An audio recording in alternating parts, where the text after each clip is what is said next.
Welcome back everyone. Today we're flying Emirates Economy Class on a Boeing 777-300 from Dubai to Rome. This was a connecting flight from Sydney, so there was no check-in required, but it did mean a terminal change as we had landed at the A gates and were departing from the B gates. Given we had a tight connection, it was straight to gate B28, where we had a pretty slow and disorganized boarding process. There was dedicated lines available for business first, gold and platinum, and then economy. However, everyone was just picking their own queue that they wanted to go for, and it just meant that the queues were a bit of a mess. Nonetheless, we managed to make our way to the jet bridge eventually, and we got a decent view of our beautiful 777-300 for today.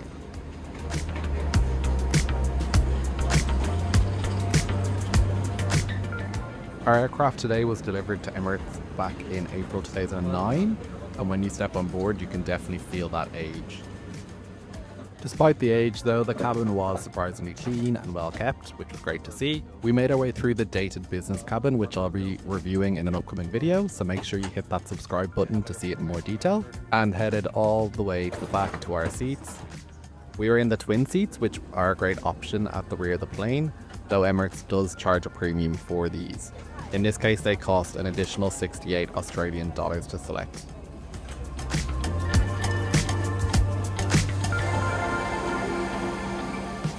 Waiting at the seat was a blanket, a pillow, and a headset as well. I just dumped these on the floor because I couldn't find any overhead locker space. One thing to note about this row is that the locker above you is used for crew supplies, so you'll need to use the lockers 2 rows forward, starting at row 48, which is just something to be aware of as it is a little bit annoying. One other minor issue that we noticed straight away was that the power outlet at my partner's seat was broken, which is a bit of a letdown coming off a 14-hour flight, but everything else seemed to be working as intended, which was good.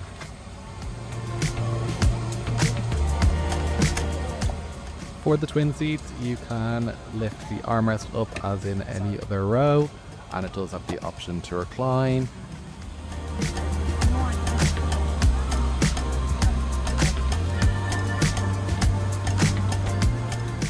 The legroom was also very decent for an economy seat as well. You can see here that I've got lots of space in front of me. Given that I am 6'2", this is pretty impressive for economy class.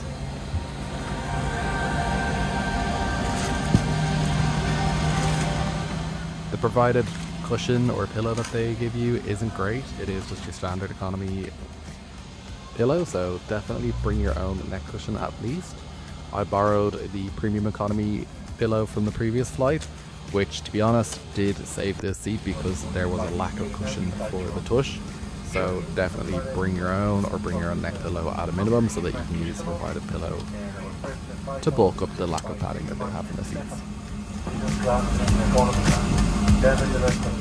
Now looking at the IFE, it is an older system and it's noticeably slow and clunky to navigate, especially compared with Emirates' other aircraft. Despite the age though, the screen was a decent size and the content was what you'd expect from Emirates once it loads.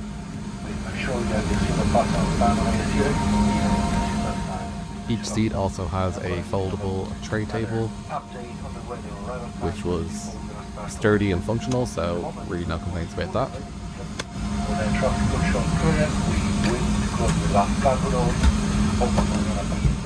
As mentioned, the recline was decent for an economy class seat. It did take me a while to get it to work, but it eventually reclined.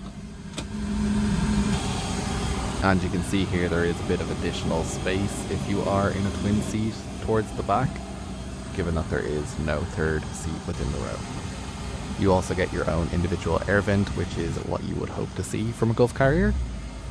And then it is the usual Emirates cheap economy headset, which isn't bad, but I'd still recommend bringing your own headset instead. It just connects in the armrest here, which is pretty convenient. Rating the seat alone, I would give it a 3 out of 5, which was definitely helped by the additional shoulder space and legroom, and it's really not a terrible seat considering its age. No nonsense safety video. We do not have dancers breaking into song, characters from movies, or celebrities trying to be funny, I'm afraid. There's a light and a whistle on your life jacket to attract attention. Cabin crew will give out life jackets or life pots, for instance. Our scheduled departure was at 3:05 PM, but we pushed back a little later at 3:24 PM and got underway. As we did, the usual no-nonsense Emirates safety video played, which is a bit of an interesting one. I know some people see it as a subtle dig at other airlines who have more fluffy safety videos. Let me know in the comments below what you think. Do you find it refreshing, or do you prefer a safety video with a little more creativity and personality? Given that Emirates advertises Dubai pretty heavily in their IFE advertisements, I actually think it makes sense for them to keep the safety videos strictly focused on safety features. But let me know in the comments what you think.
Once we settled in after that nice, powerful takeoff, it was time to get comfortable. The seat in front of my partner reclined almost immediately, and the seat occupant pretty much straight away began to bash that call bell for some whiskey.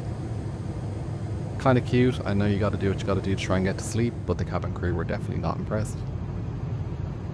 I spent some time trying to dive into the IFE system, which was even more noticeably slow when we took off. It genuinely felt like using Windows XP. It included an old school cursor to navigate the interface, which was an interesting challenge. Half the time it just wouldn't select the option that I was aiming for. You can see me try and use the cursor functionality with the remote here, given that the screen was pretty non-responsive to a lot of touches. I tried to use this instead, but it is an absolute challenge. Luckily, Emirates' ICE system still offers a massive content library, regardless how old the system is. You just need to be very patient with the system. The Wi-Fi was unfortunately extremely hit and miss on this flight, and it wasn't working for the majority of the journey. The good news is that you get free Wi-Fi for messaging apps as a Skywards member of any tier, even in economy, so I'd recommend just sticking to that. Frankly, I'd never recommend paying extra for Emirates Wi-Fi. I'd just use what's included for free. It is typically extremely hit and miss, so you don't want to waste your money. If it's working, it can be great, but again, just stick to what's free. Now, while I try and navigate the in-flight entertainment in the background, I just want to quickly touch on the cost for this trip. So this was booked as part of a return trip from Sydney to Rome, which cost 3,780 Australian dollars for the entire round trip, and that's as an economy flex plus ticket. For this particular leg of the journey, we did add on the twin seat, which was an extra 68 Australian dollars per person, which I do think is well worth it if you do want a little bit more space around your shoulders and you don't want a third random person if you're traveling as a pair. Then it is definitely worth the $68 upgrade. Shortly after takeoff, the meal service began, and here's a look at the menu for this flight.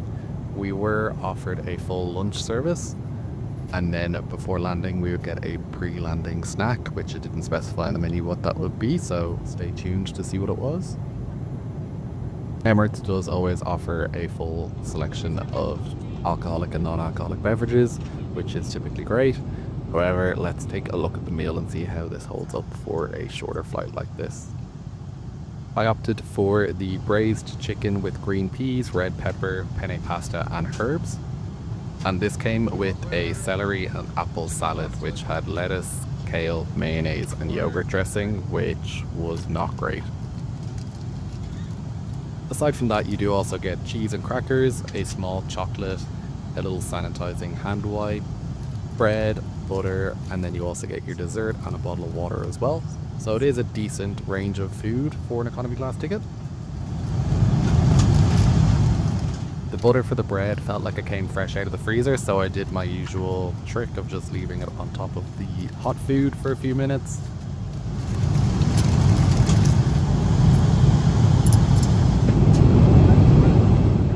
That salad was not great at all. It didn't taste like it should have been a meal that was put together. Overall, the service for the meal felt like it took quite a while, but eventually we were served around 45 minutes after the trolleys being rolled out. The main course was okay, the chicken being a bit dry and tasteless, but the pasta and the bread were perfectly edible though. The dessert, which was a apple crumble, was a clear 10 out of 10. This seems to be a reliable trend with Emirates, even if the main meal is average or gross. Their dessert selection is typically fantastic in my experience. Just a quick note in the crew, the service with the exception of the supervisor was generally pretty cold and robotic, but the supervisor on the other hand was fantastic and super bubbly, seemingly trying to make up for the overall strange atmosphere with the rest of the crew. It wasn't bad service, it was just a strange dynamic, but it didn't impact the overall experience enough to dwell on it too much. After lunch, the seatbelt sign remained illuminated for the majority of the flight, which restricted movement in the cabin and made it prime nap time. About an hour before arrival, the crew came around with a pre-landing snack. On offer was either a small bag of popcorn or a serving of vanilla ice cream. Overall, I rate the food on this flight a 3 out of 5. The lunch wasn't fantastic and the snacks were a bit lacking, but it wasn't terrible. While the seatbelt sign was on for most of the flight, I didn't manage a trip to the lavatory mid-flight, but luckily I got a quick tour before takeoff. As you can see, the space is a little bit retro, clearly reflecting the age of the aircraft, but despite that I was pleased to see it was still clean and well maintained, and it does offer the White Company spray, which I do also appreciate, so that there's no wafting smells from the lavatory.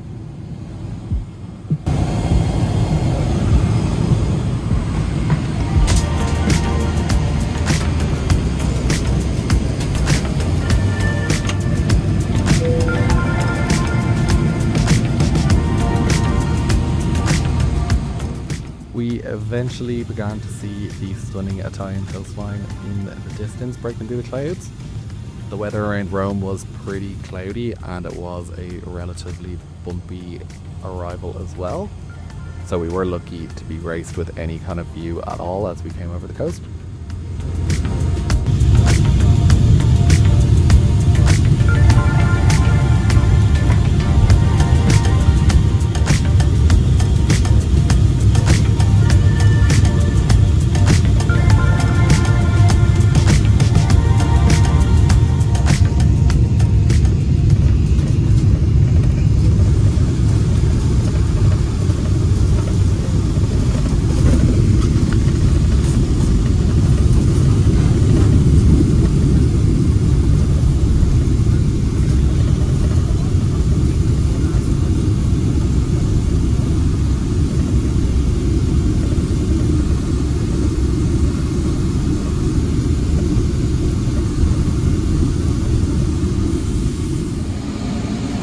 Ladies and gentlemen, welcome to Leonardo da Vinci International Airport with the local time at 6 o'clock in the evening.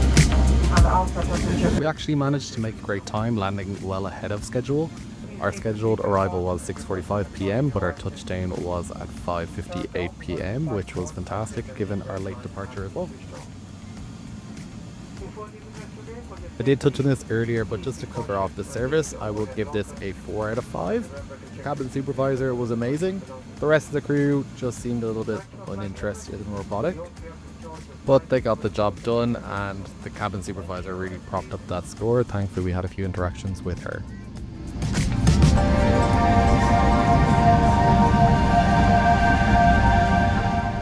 That brings the overall rating to a 3.5 out of 5. And I do think it was a decent flight for just 5 hours and 40 minutes. Plane and the cabin are dated as expected, and the base seat comfort is low, but the great dessert, it was an efficient flight, and the huge IFE library still make it a solid option.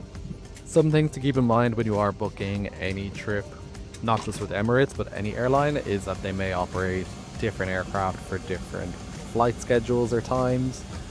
Emirates does also operate the A380 between Dubai and Rome, so you could get that instead of this older 777 product.